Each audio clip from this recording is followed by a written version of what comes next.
Okay, so what I was going to say as far as being the outsider here is, for those of you that are here that ski Bridger, yesterday I went up, I think Powder Park or Alpine, which one is it? Which one's the furthest? Alpine's the furthest. So I went up Powder Park and I skied Bobcat and Porcupine, and there's this big gully in Porcupine. And I was super pumped that I made it without crashing. So, and my kids were like, I took my kids with me yesterday, and my kids were like, the monkey business. Dad, I don't know if you should come down this. So that tells you like my level in the snow world. So as Doug said, I'll give you a quick background to myself. I retired out of the Army in 2011. I spent a number of years as a helicopter pilot for a special mission unit. If any of you have ever seen Black Hawk Down, the black helicopters, or Zero Dark 30 was another one where we went to get Osama bin Laden, that was the unit I was in. And so any of you familiar with the military or can kind of understand this, you have kind of special forces, Rangers, Navy SEALs. Those guys, I didn't work with any of those. We worked above that level.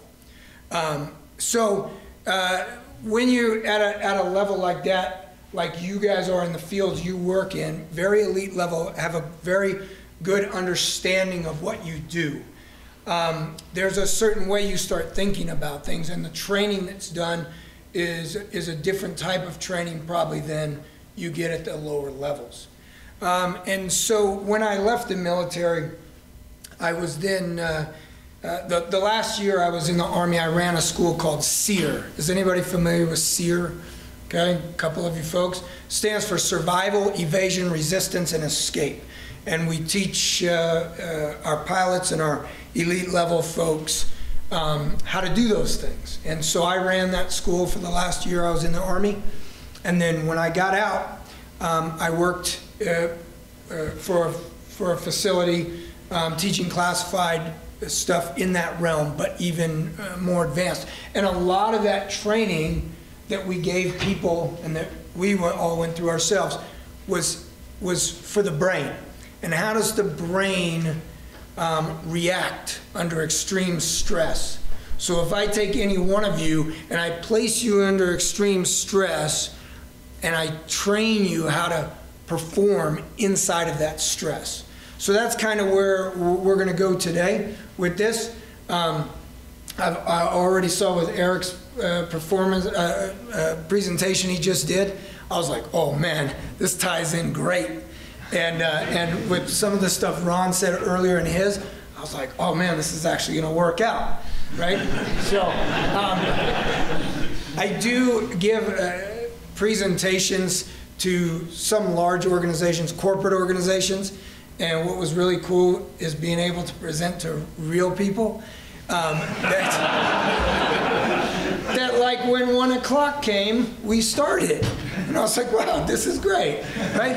Because when 1 o'clock comes in the corporate world that I've presented in a few times, we're not even back from lunch. So you start about 1:15. All right. Let's see.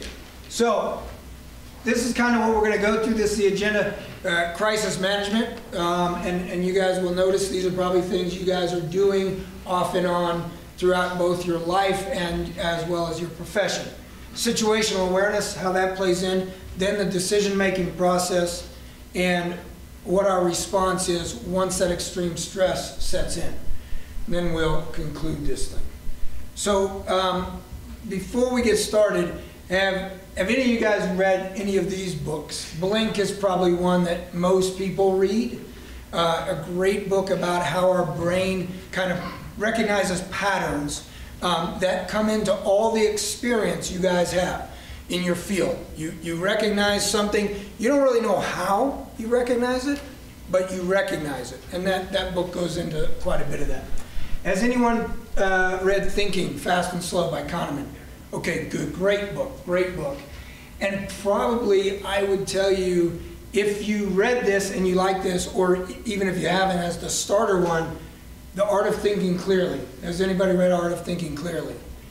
This is a book, kind of based off Kahneman's book, but this is an author that he breaks it down to basically 2 or 3 page chapters. And in this, he talks about all the cognitive biases, not all of them obviously, but many of the cognitive biases that affect our decision making.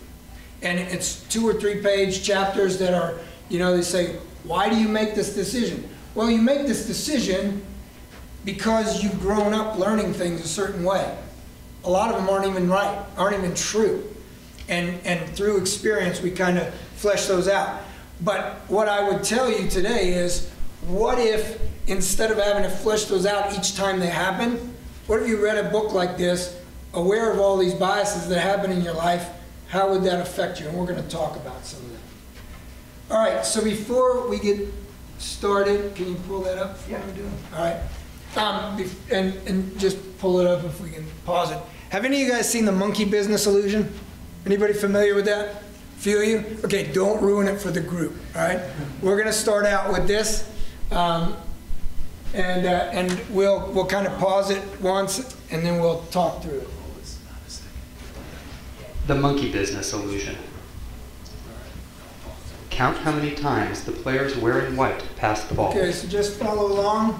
You're looking at the players wearing white. How many times they pass?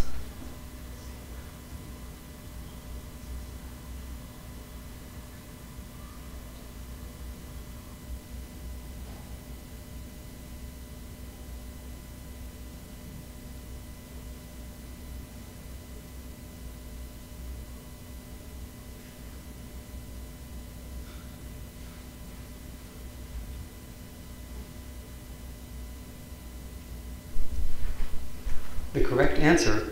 I always mess it up. How many of you guys got 16? How many of the honest people got 16? Right. What else did you see?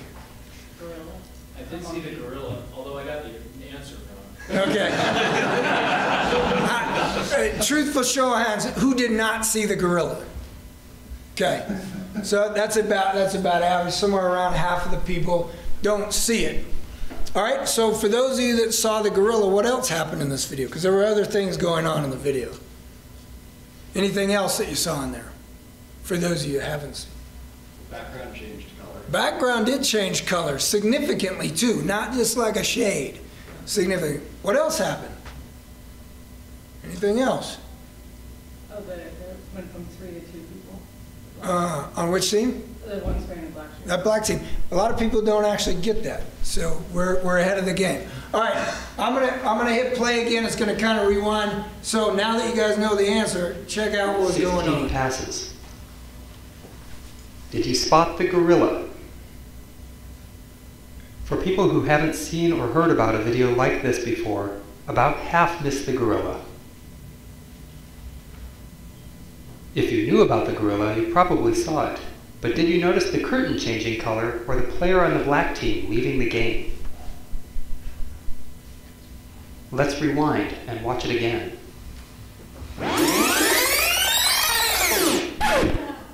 Here comes the gorilla, and there goes a player, and the curtain is changing from red to gold.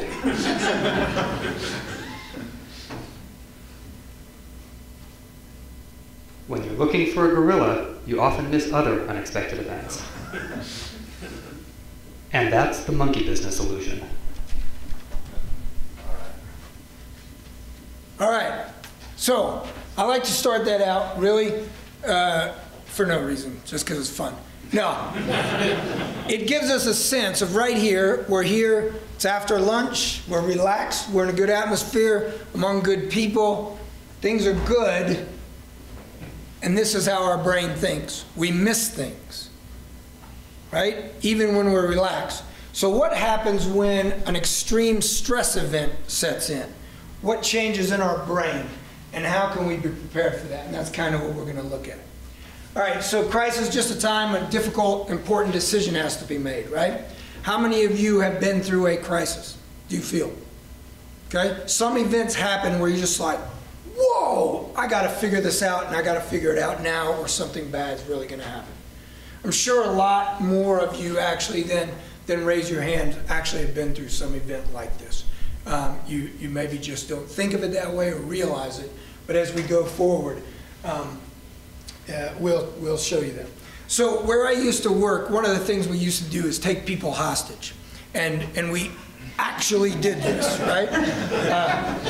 And usually they were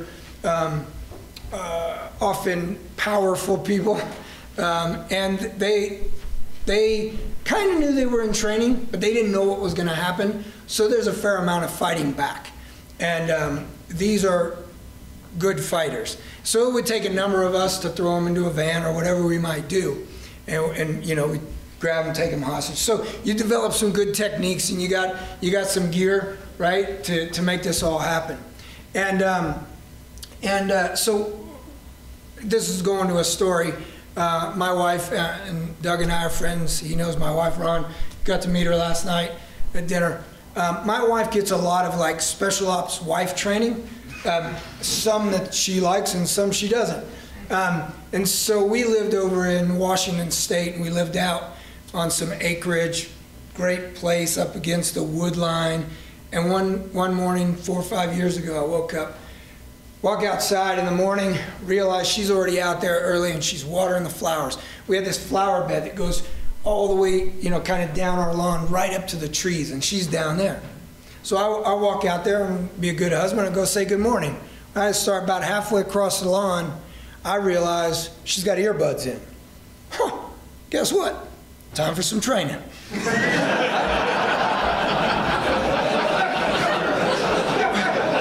at a point of low situational awareness. We need to pay for that. So, as I've been trained to do, walk up, grab her, and I take her right into the wood line where I have my stuff, put her in this cage, and keep her for 2 nights. Right? No? That part's not true. Although I was given a presentation one time and he used that example, and one of the women that was in the presentation said, "Wait, you kept her for 2 nights?" And I was like 1 night's okay? So, but I did grab her, right? And because she's had some that special ops wife training, I kind of got away from her real quick. And a couple weeks later, when we start talking again, she said, I say, "What was going through your mind?" Because that's a crisis situation, right? You just went from regular life to crisis immediately. If somebody grabs you and you don't know what's happening. And I said, "What was going through your mind at that time?" And she said, I was thinking about what I was going to do next. And that's a pretty good start along the spectrum. That's pretty far along. What you would hope to do is do something immediately, right? Not I was about to do something, or I was thinking to do something. We want to get to the point where you're doing something in crisis. And I would imagine for those of you, especially those that work out in the field in these scenarios, you will understand this, and we'll talk about it later. Hesitation can kill you, right? You have to sometimes make the decision immediately to avoid the crisis situation, okay? So hopefully what I'm going to talk about kind of pushes us to that level. Because when we get to this crisis situation, our brain responds very differently, okay? As I took these people hostage before, if I took Ron hostage, right now, sitting in this room, I could say, all right, you know what? Was it Luke? Yeah. Luke, if I took you hostage, what would you do? You know, if I was grabbing you, and you'd say, whatever it is, I don't know, you know, do a hi-ya karate chop on me, right? And that's what our brain believes truly that we would do that, sitting right here. But guess what? Your brain probably wouldn't do that, is the truth, okay? Unless you do some certain things first. Because when this happens, we've probably all heard of the fight or flight mechanism, correct? Most of us anyway. Why do they call it the fight or flight mechanism? Does anybody know? When you teach this in your class somewhere? Because it rhymes. That's it. That's right. Because what's the full human law? Fight, flight, or freeze. That's the full human law. but we never hear that part. We just say fight or flight mechanism because it's easy to say, right? It's easy to teach that way. But the truth is, the majority of people, when faced with extreme stress, guess what they do? Freeze, right? This may have even happened to you. The best example I give is, for those of you that have driven in snow before, I use this example teaching this, but usually it's not with people that all drive in snow. So, the very first time this happened to you, whether this was when you were young or later, but usually it's when you're young, and you go around the corner and the car starts to slide out, right? What's your initial reaction? Ugh! And what happens if you don't have life experience in this, or you haven't been trained in this, hopefully, by a caring parent or something, pretty much your full reaction is, ah! Till the car stops, right? Or you hit something, right? Because we don't know what to do. No training, no life experience. So after that, you go home and you say, wow, guess what? Mom, Dad, whoever it might be, guess what just happened to me? I went around the corner, and they're like, oh yeah, what you're supposed to do is counter steer, take your foot off the accelerator, slowly brake to a stop. And you're like, wow, wish you would have told me that yesterday, right? But then if we go out and we have that parent or whoever that may be, and they take you out to a parking lot and they let you do this, you start to gain experience through training. You've gained some through life experience already because it happened to you. Okay? You might not know the solution. If your brain works under crisis, when that hamster wheel starts to roll, if you don't have a plan in there, guess what? That's all it's doing. That hamster wheel searching, it doesn't have an answer. Does that make sense? Okay? This is probably all stuff you guys already know, right? But maybe I'm just reinforcing some of this. So, how do we get to that point? Well, let's talk about normal thinking versus crisis thinking, right? Our normal thinking is made up of a whole lot of stuff. Eric was just talking, these biases, right? And as I heard the discussion at the end, all of the discussion points you were bringing up was why older people shouldn't be dying. We have more experience. We recognize patterns. We see these things, these images that you guys were talking about. Well, all those things should be the reason that the age should be going down, not up. Yet the age of professionals, Eric said, was going up. I would tell you that this is probably one of the reasons. Because of that experience, you gain cognitive biases, brain biases, that say, well, and I'm kind of using this example, but I'm pretty dumb on this stuff. When I put this charge here, it should happen down there because I've experienced it. So I immediately am drawn to that's probably the conclusion, right? But it might not be. Because the brain thinks in some really strange ways. I'm going to give you a quick problem to do. It's a little bit of a math problem, but I want to show you something. If I have a bat and a baseball bat and a ball, and I tell you that these two items, one costs $1 more than the other, and together they cost $1.10, how much does each one cost? Quickly. Huh?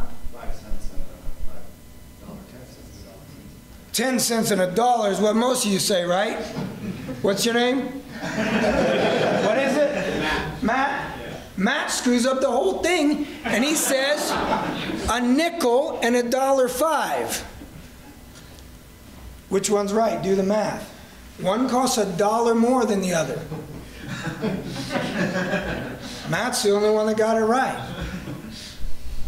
See what our brain does? If I said these things are $1.10 together and one costs $1 more, it immediately said $1.10, but really that's only 90 cents more than the other. See? Our brain thinks a certain way. It fills in blanks all day long. And it fills in blanks through what it thinks should happen, these cognitive biases. And that book I told you about, The Art of Thinking Clearly, that's why it's so important. You could go in here, read about how these biases work on our brain, identify them, and now in your decision-making process, you start to say, I think this, but I remember that one of the cognitive biases told me I would think that, and it's not necessarily right. Our brain does us a great service as we go through the day because there's so much going on that it can't track everything. But what it does is, so it fills in all this stuff, but it fills in with what it thinks should be right. It's not always right. And once you start to identify these biases, this changes, okay? Examples of crisis thinking. I put on here crashing helicopters because this is near and dear to my heart. And the reason is most pilots never crash in their careers. If you do crash, you probably crash once, right? And either it turns out really, really bad, or you're like, man, I never want to do that again. I've been lucky enough to crash twice in my career. So then all my buddies would be like, either Matt's the safest pilot to fly with, because there's no way this thing could happen 3 times to the same guy, or he's just a really shitty pilot. One of the two. But under this crisis state, as this was happening to me, a lot of things happened to the brain. And this may have happened to you. The guy I was flying with, he used to carry a box of Mike and Ike's. This was on my very first crash. You know Mike and Ike's candy? Little colored, like, I don't know, little candies. Always had a box with him. And the first time we crashed, we hit. This was in Colorado Springs, so pretty high altitude airfield. We hit the ground, and the helicopter bounced 32 feet back into the air off of a bounce. It's pretty high. It means we hit pretty hard. When we hit the second time, we lost the tail rotor and we started spinning around and all this kind of crazy stuff happened. But that first big bounce, I remember looking over at him, and he was doing, I was flying, I was the guy that crashed, but I was real new. And so I crashed, and then I look over at him and he's doing all this stuff with the controls, and I thought, I should probably let go. I'm not doing anything here. And then I looked up and thought, these Mike and Ikes are flying around like just slow. And I was like, I could probably just reach up and grab one and eat it. Now I'm thinking all this in the time it took for us to hit and come back down, right? Which is, I don't know, 2 seconds maybe, if that. But I thought all these things. Has this ever happened to any of you? Have been in a crisis state and things just slowed down, right? The brain tries to protect us. And in that time, it's searching for something. It's searching for answers. Well, the first time I crashed, I didn't have many answers. I was just bouncing along. But the second time I crashed, I was like, I know what to do. Right? So, our brain starts to think differently when we go to this crisis.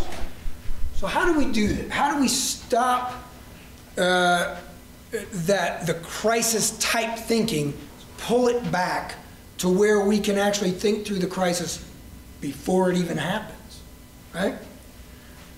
Starting with these cognitive biases, we've kind of discussed what are they. They're just things that are put into our brain that tell us how the world should be, because this is how you were raised. All your life experiences go into these biases. You're taught these in school, you're taught these in life, you're taught these by your parents, and you really don't even know why they're there, and you don't know that they come into your mind every day, like that baseball bat example. Can you live without these biases? Can any of us live without these biases? No. Really? I mean, yes, technically we could live without them if that was a possibility, but it's not. They're ingrained in us. Okay? So what we need to do is to overcome them by recognizing what they are, right? And there's a whole bunch of smart psychologists that did a bunch of work on this, so you don't even have to go out and do the work. You just have to pick up one of these books and read through it and be like, oh, that happens to me, right? I think my oldest is 13. I got 2 kids, 13 and 11. My oldest is 13. Last year at 12, I had him read this book. I was like, man, what better gift could I give him than to show him all this stuff early, right? And he's a great kid now.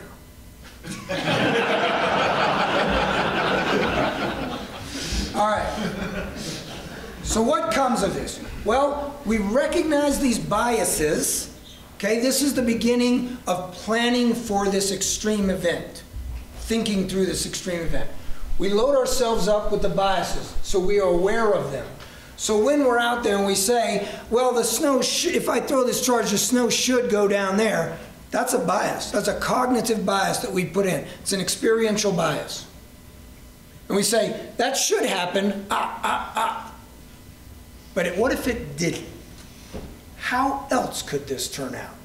And now I start to recognize, well, here's my other scenarios, okay? And this could be in any part of the field that you guys are in, right? What are the other scenarios that could play out here? And we'll talk that in a minute. So we add to that a situational awareness. All of you guys probably have a higher sense of situational awareness than most people out in the world today, just by evidence of what you do, okay? So, can this be learned though? Can it be raised? Can it be heightened? Yes. And what is the reason that I want this? Well, the biggest reason I want to heighten situational awareness is so I can recognize things before they happen, okay? I'm going to use an example, not necessarily from your field, but I think you'll get the point. If I'm right here, and I'm a threat to Doug, what are Doug's options right now? What can he do? He can run where? Where could he run them? Door. Okay, that door. Where else could he run? That door. He could maybe go into the storeroom. He could throw something at me. He could throw something through that window and get out. He has a lot of options at this point. He definitely can't fight you.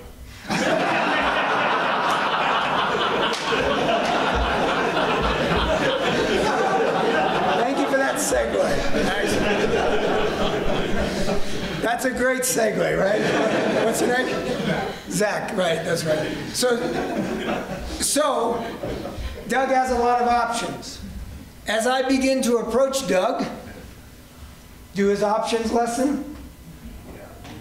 Right? Now he probably can't make it through that door.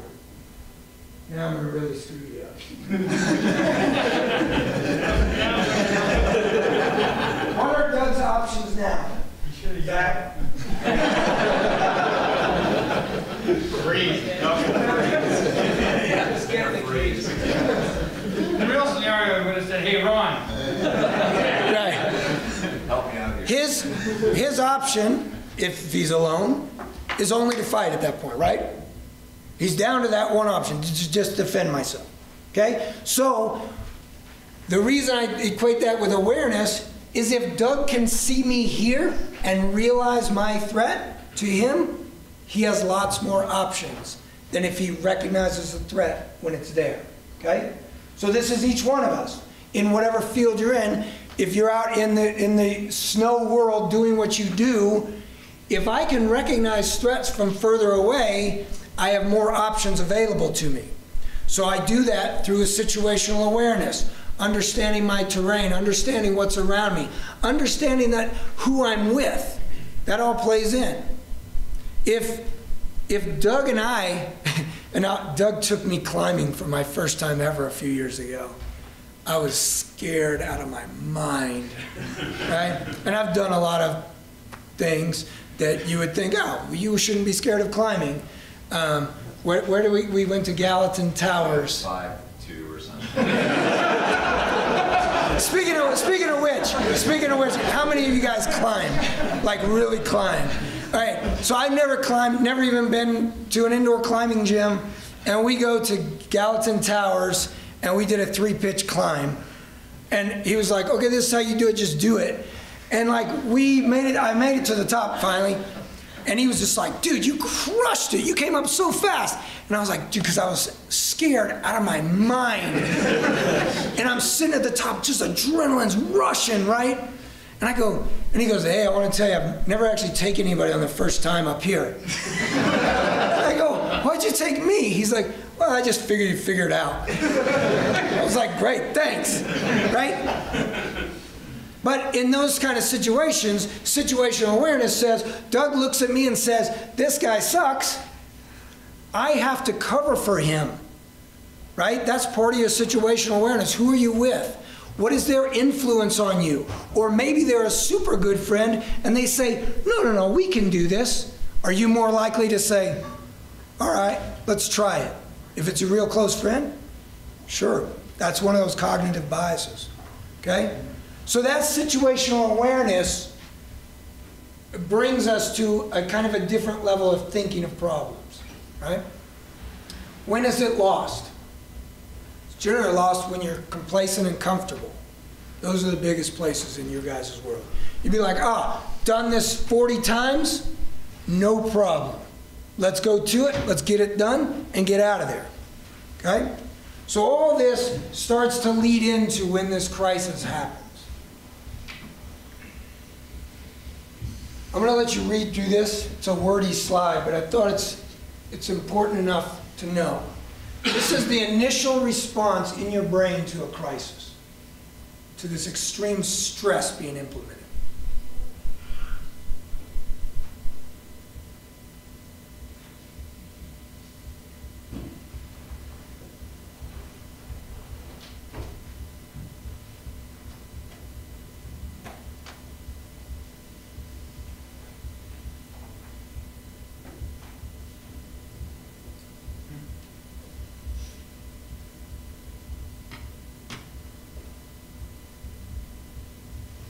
All right.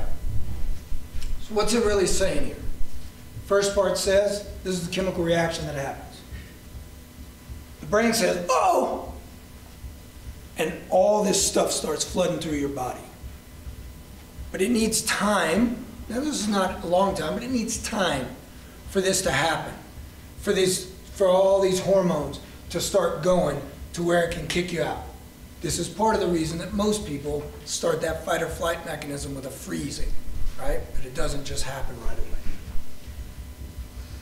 So to overcome this piece to where we don't hesitate and we make an immediate decision, we've been armed, we understand our own personal cognitive biases. This is the way we think. We're open to that inside of ourselves. We have a raised situational awareness. We raise our situational awareness by understanding what it is, what we're confronted with, who's around us, what does the terrain look like, has this happened before, why did it happen before? All this stuff comes into our awareness. And then we understand what happens in the body when the stress event happens, okay? And we start to make a plan for things. And this is where we'll go on a little more, but I think, Ron, you were talking about it this morning, to the effect of, he said before he goes to bed at night, he's thinking about what could happen tomorrow when I do X, right? Is that something kind of close to what you said, right? Okay, so he's already started playing out scenarios in his head long before they've happened. Now, is he gonna just guess the scenario every time and get it right? If he does, he probably won't be doing what he's doing anymore because he's going to be rich. Because he's predicting the future now, right? But as I start to plan out a number of courses of action that could happen, it allows me, under an extreme stress event, it allows me to maneuver much quicker, okay? So, under this initial response comes in. Well, this is our decision-making process under normal conditions, generally. Normal person, again, not you guys probably, just a normal, off-the-street person, something happens, some extreme event happens, very stressful to them, right? What begins? Usually denial, meaning this can't be happening to me, right? This just is not happening. This is the beginning of the freeze portion. Then there's a deliberation. What should I do? Well, if you've had training or some life experience, you get through this piece of deliberation rather quickly. You say, I have options. Okay? But if you don't have life experience, if you haven't had any training, if you haven't taken any time to understand your cognitive biases, this takes a long time. The wheels spin, the little hamster's running around. Can't find an answer. So what happens? You end up like this. Oh no. Oh, what do I do? What do I do? Oh my gosh, what do I do? What do I do? You're frozen at this point. Till finally, you respond to the crisis with some decisive action. Normally, this decisive action in an extreme stress situation is to run away or hide. Right? Yeah, it's crazy. Now remember, we're talking about normal people. Anybody I could, that guy sitting right there at the cafe, if all of a sudden he was faced with some a meteorite came down in the sky, was coming, he'd just be like, whoa. Right? Where I would hope that any of you, the meteorite's coming, you're like, whoa, that's not normal. Let me get somewhere.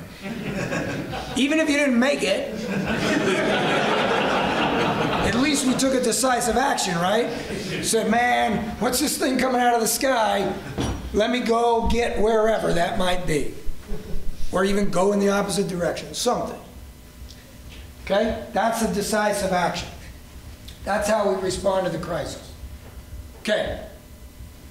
So how do we do this to make it the extreme situation lessen? All right? Now, going back to what I used to do, we would put people in very bad situations. Okay? And in these very bad situations, we did what well, I won't say what it's called, but we put them in like a pre-situation. So they get to go through it with no training. Be like, here, deal with this. It sucks. Okay? Then, after however long they were there in this really bad situation, pull them out. We're like, okay, now we're going to give you a bunch of training. And they're like, great. And we get to the end of the training, we're like, okay, now, here, go back in here. It's going to suck. But at least you got some things you can practice. Okay? So, how did they get there? Well, how did we develop those plans and those people? Same way I'm telling you today. Some of that is life experience. These people had been through it once, realized it sucked, figured some things out, didn't figure other things out. Okay? And the interesting thing, this life experience that happens doesn't have to be yours. And I would say this is probably a pretty important lesson for you folks with what you do. Right? You can learn from the lessons of other people. But the trick to learning these lessons is saying, where's Eric? Other Eric? Eric. What was your friend's name? Ben. That was on the picture? Was that the guy that did the charge? Yeah. Yeah, and I'm just using his example because he used it. We can learn from Billy's example, right? As long as we don't learn from it this way. We say, oh, we don't want to do the charge like that, or whatever. Don't learn from the negative piece of it. Take the event and then say, what are other possible outcomes that could have happened, and how could we have made those happen? See, we start to learn by drawing all the information. I think Ron and I were talking about this. The more information you gain, as long as you understand your cognitive biases, the better off your planning is to help in future things. And again, it doesn't have to be your experience, okay? Training that you can get helps in these events. And as much and as varied as possible. Don't just stick to your world to do your training in. You know, I don't know, how many of you have skydived before? Skydove, or whatever. Okay, a couple of you. What lessons then from skydiving could you take from that experience and then put into what you do now? There's lessons there that you could use. You maybe just haven't thought through them. But because you've done it, that stuff's packed into your brain somewhere. And so when this crisis hits, this extreme stress hits that you may face in your work or even in your personal life, because that's there, a lesson you've learned, you can pull and draw from that. So as much training as you can do, as varied as you can do. In the special operations world, there are weird, weird things. You'd be like, well, why does everybody have to learn how to drive a bulldozer? Like, that doesn't even make sense. Okay? But there's a reason everybody drives a bulldozer, right? Because you're learning lessons that somewhere down the line will help you. I hit on the planning piece very much. In the unit I used to be in, when we would do an operation, we would do like a kind of a 3-tiered planning. We would plan the entire mission. And I'm talking, this is very, very, very in-depth. We would plan the entire mission. And then we would plan a secondary plan. If this doesn't work, then we're going to do this, right? A contingency plan. And then we would go so far as the planning to say, if this doesn't work and this doesn't work, then we have contingency plans off of this. I mean, tertiary plans off the contingency plan. And people are like, man, that's a whole lot of planning. And guess what? Hardly ever did anything go wrong. Hardly ever. And we could be doing the same exact mission. Nobody cut and pasted one thing. We replanned it all the way through. Okay? And I would suggest that in whatever you're doing, look at the planning piece and say, okay, this is probably what's going to happen. And as Ron said, he's like thinking through some of these. Like, I'm thinking this is going to happen, but maybe not. It might be this or this, right? And then we kind of come up with our initial plan. I call this the what-if game. Okay? So imagine, and I'm going to use Billy's example again, Eric. The what-if game would look like this. I'm up on the mountain, and I go, normally, when I set this charge in this type of terrain, this is what happens. So that's probably my initial plan, right? At least the beginning of it. Then I look around and say, what else could happen? And I play this what-if game. What if the charge, I don't know how this works. So what if the charge went off early or late? Where would I be standing? What if when that happened, the ground right here is different than I thought it was? What if, and we start to run this what-if game, okay? An easier example I could tell you for all of us to understand is you're sitting in a restaurant. We're sitting in Montana Ale Works at 6 o'clock today. And this is a crazy extreme example. The kitchen catches on fire. What do? Well, my what-if game goes like this, and unfortunately I do this everywhere I go, but it becomes not a paranoia, but a preparation, right? And I tell you the difference. I'll tell you the difference. Paranoid is if you drove over here in your vehicle, and the whole way over you were like, oh my gosh, I know I'm going to get a flat tire. I am going to get a flat tire. I'm going to get a flat tire. Paranoid means you believe something's going to happen to you. Okay? Preparation is you don't even think about it because you got the spare in the back. That's a difference, right? Same exact event, I'm driving over here, 2 different ways of thinking about it. So, me going into a restaurant usually goes, I want to point that out, it's not paranoia, it's preparation. Whenever I walk into a building, I always identify, as soon as I walk in, where are the exits, where are the entrances, how could I get out of here if I had to? Okay? That's the first thing. And I was doing a corporate thing a couple of years ago, and I said, if I go into a restaurant with my wife, where do I sit? Somebody's like, with your back against the wall.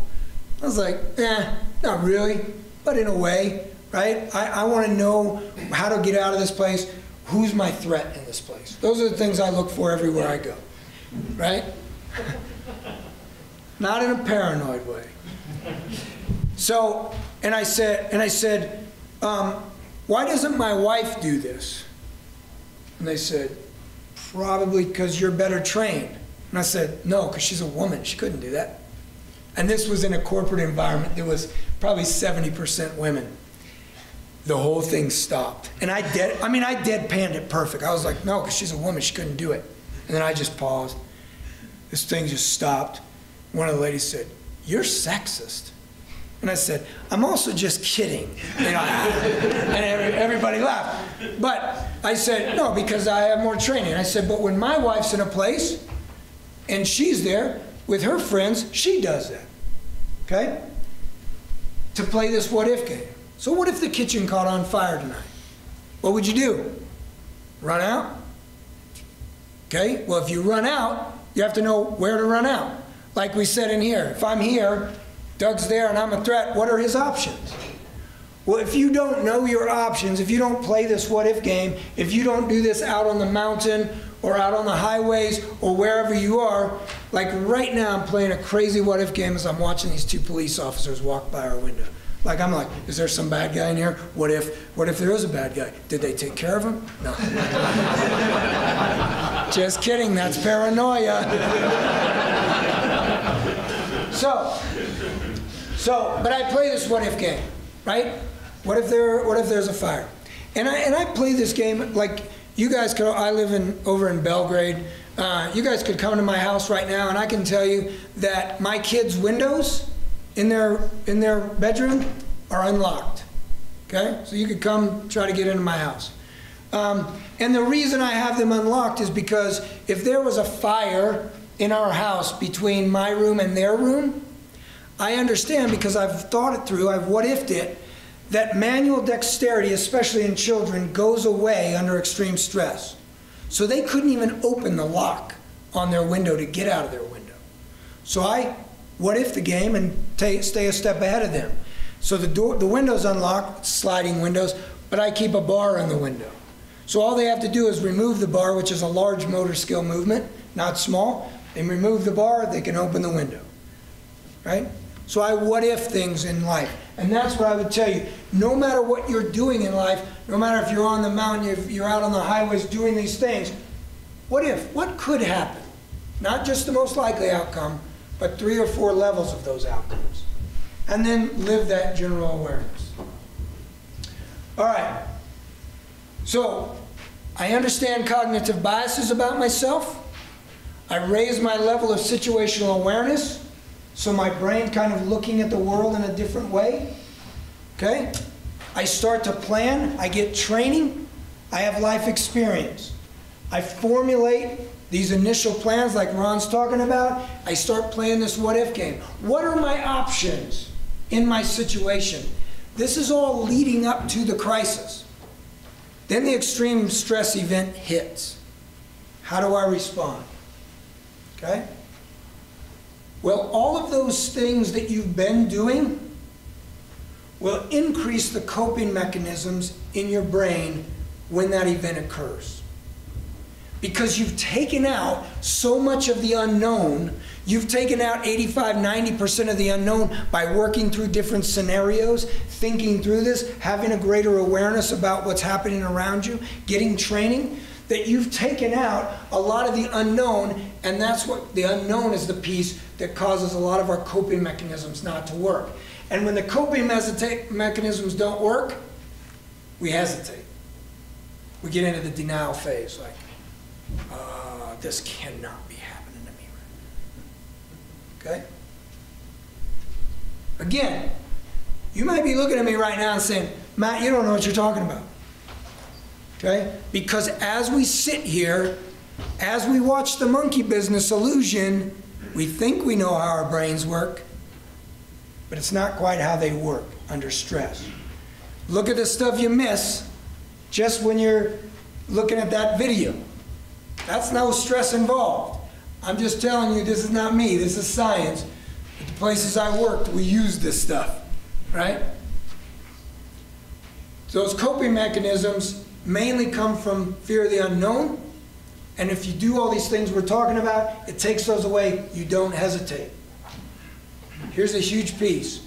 In these events, do something. And you say, I say, your brain will thank you later. People that don't do anything under stress, they sit and, oh my gosh. They survive the stress, and it's very hard to live with themselves because they have all this guilt and shame about, oh, I should have done X. I should have done this. You know, whenever there's one of these crazy like mass shootings that happen, they do interviews after the fact with people, and they say, oh, look, you knew Billy Bob who did the shooting, you were his neighbor. What did you think? What do they all say, generally? They never saw it coming. Never saw it coming. He was just quiet, he kept to himself. I never thought he could do something. Do you know why every interview is like that? There's a scientific reason, a brain reason. Because Luke doesn't want to admit subconsciously he knew. He saw things that happened. Now, most of that is the headline and then it goes away and you don't see it again. I do a lot of research on those things. And what happens afterwards, they do follow-up interviews a week later. And by then, the people have processed, and Luke goes, well, now that I think about it, one time my dog walked over on his lawn and he killed my dog. And you're like, you didn't think that was a red flag? Right? But the brain does things that we don't think it will do, and we don't even understand why it does it until you get really deep in there. So if you're in an extreme stress situation, do something. It doesn't even have to be the right thing. Now, with all the stuff we talked about, as you develop that, it will be the right thing. But even if that thing is just running away and you survive, inside of you say, I did something. I didn't just sit there and let something happen to me. Okay? So, hesitation is a killer. Don't hesitate, right? And with all this stuff, you won't as you develop this. Final tactic, have anybody heard combat breathing? Anybody? So combat breathing is nothing to it really. It's just breathing in through your nose, out through your mouth. Deep breaths, what it does is brings your heart rate down. And when your heart rate comes down under crisis, under extreme stress, our brain starts to react and think better. Okay? And it's just, some of you probably do this already when you're under stressful situations, even small stress. But under huge stress, this is a very helpful tool. It starts to slow your heart rate, brings things into perspective. Okay? This works, I promise you. I've done this, been through situations where I had to do this, and it works very well. Implement this, and just start trying it now under small bits of stress, when something happens to you during the day. Okay, wrapping up here. This is what I tell people, a prevention formula. Okay, this is for extreme stress. When we're thinking, if we've done all these things, we've figured out what cognitive biases that really affect us on a day-to-day basis, we kind of research into those. We get them and say, this affects me, so to overcome this, I realize it affects me. We raise our situational awareness level, so we're looking outward instead of just at the task at hand. We're not just looking at how many times the team in white passes the ball. We're looking at the whole picture. Let's take some practice. Do it when you walk around town. Do it when you walk into a room. How I do this with my two kids, I say, when we walk into REI, just using that as an example, what will we see on the wall up on the right-hand side? They don't know. I don't care if they get the answer right or not. What it does is when they walk through the door, they're looking around. So you can do the same thing to yourself. Train yourself through that. Start to open your vision. Okay? We need the awareness. If we have no awareness, the only things happening is you're reacting to a situation. Okay? If we have all the awareness we want, but we override it and we say, it looks kind of shady right here. Like, but it'll probably work out. We've taken no real action to what our brain's actually thinking, so we don't prevent an incident from happening. The way to prevent the incident from happening, have the awareness, trust what you're saying, think through your plans that you've laid, your initial plans, and build on those what-if scenarios, and then take an action. That's how we prevent major things from happening under stress, okay? You can do something. The way to prevent it is that action has to be appropriate. The way to get that appropriate action is to do these things we've talked through today in this last hour, okay? No awareness or no willingness to act makes you vulnerable in all that you're doing out there, right? In summary, crisis causes changes in your brain. You might not believe me.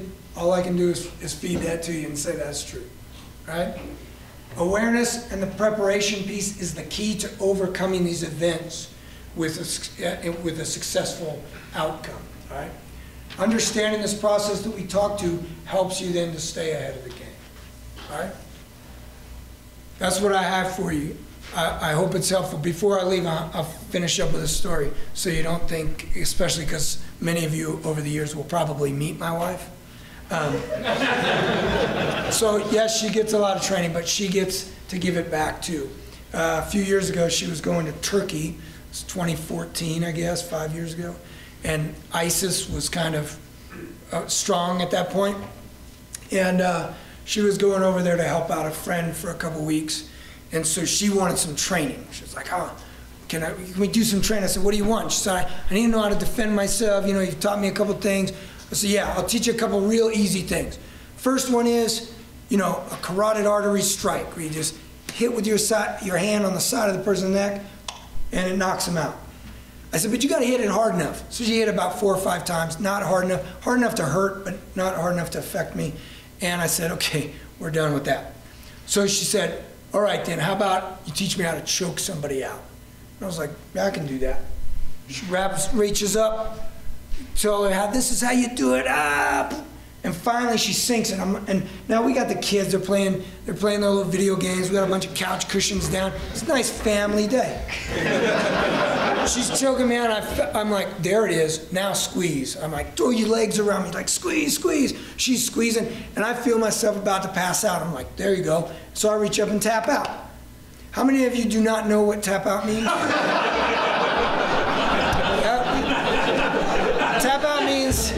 Tap out means let go, because I'm about to pass out, but I forgot to tell her. So I failed.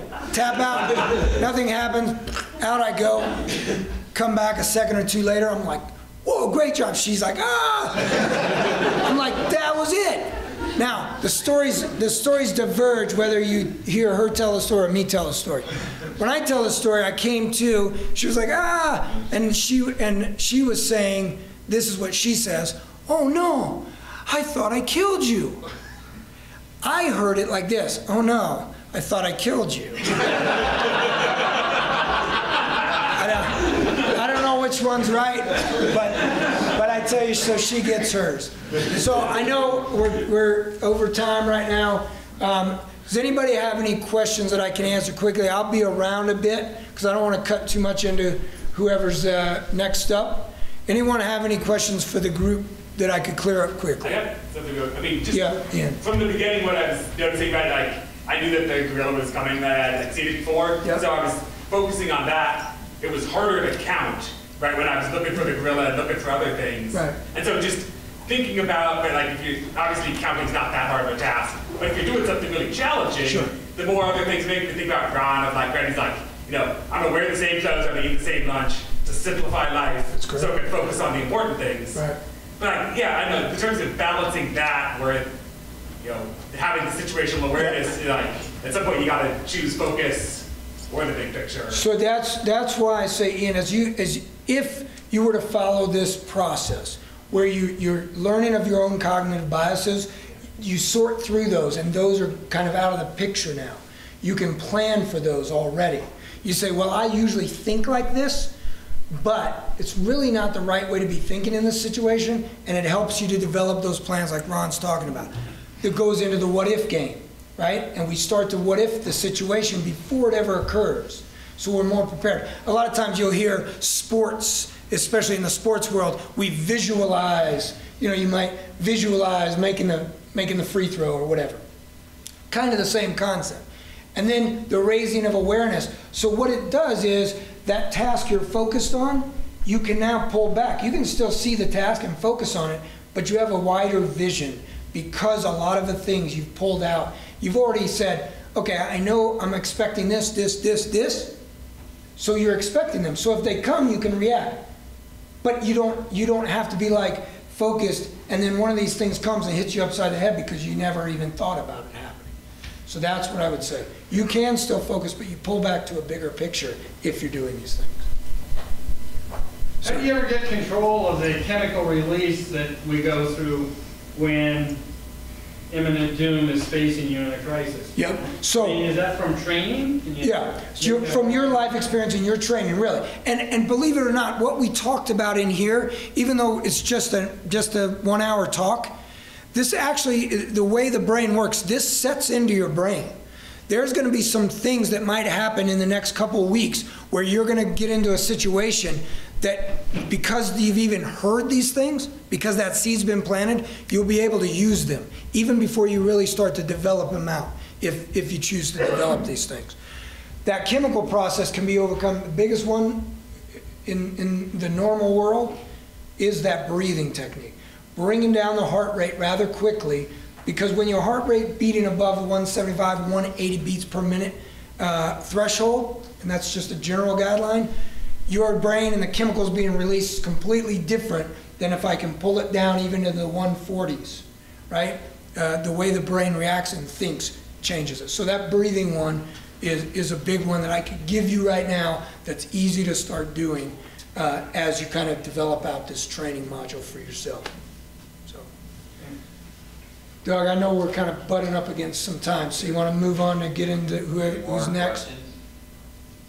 That'll be, you'll be I'll be around, yeah. If there's a fire at Alworks tonight, we're following. We're going to know who lit the fire. Yeah. Yeah, that'll be the final exam. We're all at Aleworks and be like, there's a fire in the kitchen? Wait a minute.